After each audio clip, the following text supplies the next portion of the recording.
This is Mujib from North Country Kettlebells. Today I'm going to take a moment and talk a little bit about some of my favorite workout formats to do with kettlebells.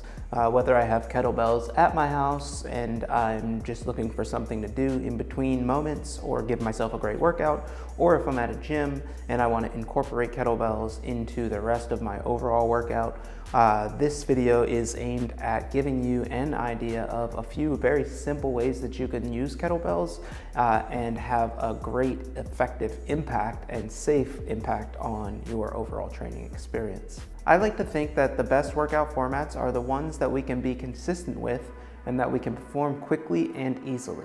Just something that I can knock out that just feels good to me, that makes my body feel good, and that gives me a fair amount of information about where my lifting progression actually is right now. When it comes to kettlebell lifting, I like to focus on press and squat variations.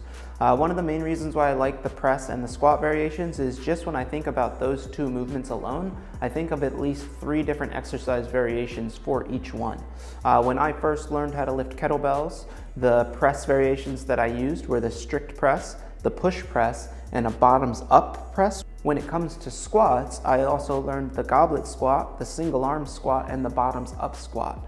Now each one of these movements again is going to take into account all of the components and all of the technical aspects of squats, but at the same time they're going to give slight variation to the movement so that I have a different focal point in regards to the kettlebell, and I can shift up and add to the versatility of my squat as a whole. For now, let's just take a look at each one of these movement variations, and I'll give you an idea of some of my favorite ways to format my kettlebell workouts. When it comes to kettlebell training, 3 things that you always want to consider with every movement that you do is actively contracting your glutes, the muscles of your abdomen, and engaging and actively contracting at both hands. Just poke yourself in the glutes or the butt muscles, get a sense of what they feel like when they're not contracted, and then actively contract them, imagining that you're squeezing something with the glutes, a coin or a bill, and then poke yourself in the glutes again and notice the difference in engagement when they're actively contracted and not. Same thing with the abdomen. I might poke into my abdominal wall. Fully relaxed, I might be able to poke in and almost like palpate my organs. But if I fully engage, then I won't be able to poke past the abdominal wall. So I might think of that as a bracing outward so that my abdominal wall doesn't collapse when I press into it. And then as far as engaging both sides at the same time, again, that could easily just be squeezing a fist. You could imagine that you're squeezing the kettlebell. You could imagine that you're bracing both arms at the same time. But somehow just knowing that you're trying to actively engage both sides of the body by engaging both hands, engaging the abdomen by actively contracting and bracing the abdominals, and then engaging the glutes by actively contracting the glutes as if to be squeezing something with the butt muscles. A few benefits of focusing on this level of core muscle engagement are that I'm going to be engaging my strong side when I'm using my non-dominant side. So if I think about it as pressing my left side, if my left side is my weaker side, then I'm going to be squeezing my right side or my stronger side as much as I can and trying to add that muscle engagement into the movement as a sort of assistance or as a sort of backup engagement. So as I'm pressing on the left side, I'm going to be actively squeezing the right hand to try to transfer that strength from one side to the other. When it comes to doing single arm squats, this is also going to help with the balance. So if I'm engaging my right side when I have the kettlebell on my left side, as I'm squatting down, this will help it so that my body doesn't tip from one side to the other and make sure that my shoulders stay nice and level and fully engaged as I'm going through the full range of motion of the movement. As far as looking at the variations of these movements, I'm going to perform anywhere from 3 to 5 sets of about 1 to 6 repetitions. So that means if I'm doing a press variation, I'm just going to do 1 to 6 presses on each side 3 times. So I might do 6 presses on each side, then put it down and rest for a minute, and then perform that again on each side, and then rest for a minute and perform that again on each side. Again, these are supposed to be some of the most effective formats, so they're not the only formats that you can use. You can look at all sorts of different rep schemes and rep set schemes. I can look at tempo. There are a lot of aspects of this that I can really zoom in on. Right now, I'm just thinking the most effective might be to keep the rep counts pretty simple, 1 to 6 reps, and do anywhere from 3 to 5 sets. And then if I'm gonna couple these movements together, meaning I'm gonna do a press and a squat, I might do 6 presses on each side and then do 6 goblet squats and then rest for a moment and then do that again.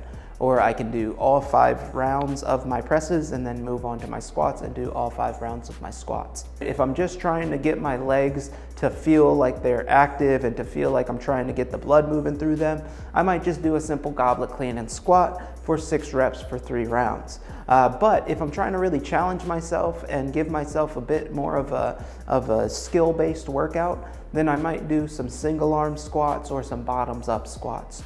Same thing with my presses. If I'm just looking to knock some reps out, then a push press is gonna be a great way to just move the weight and feel good while doing it.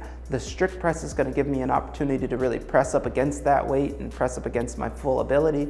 And then the bottoms up or the burley press is gonna give me that opportunity to really challenge myself with the movement. But I'm gonna use my mood and how I'm feeling in that moment to determine what I'm gonna do for that lift. Whether I'm gonna treat that lift like it's an energy booster or whether I'm gonna treat that lift as if it's a simple assessment of how my body is feeling right now, or if I'm actually gonna try to give myself a workout and try to burn some energy off in that way. These formats can also be used as the meat and potatoes of your workout, meaning I could build the whole workout around 3 sets of 6 presses and 3 sets of 6 squats, do some push-ups on the side, hit a rowing machine or some cardio as active recovery.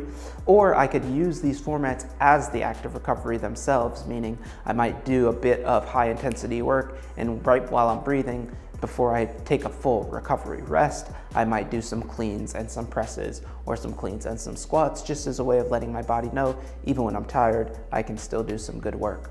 As always though, we want to remember that I'm trying to give myself enough recovery that my movements feel comfortable, that all of my movements feel like I am sustaining consistency and that I am being safe and that I'm building on a skill set as I go versus tearing my skill set down or letting my form fall apart.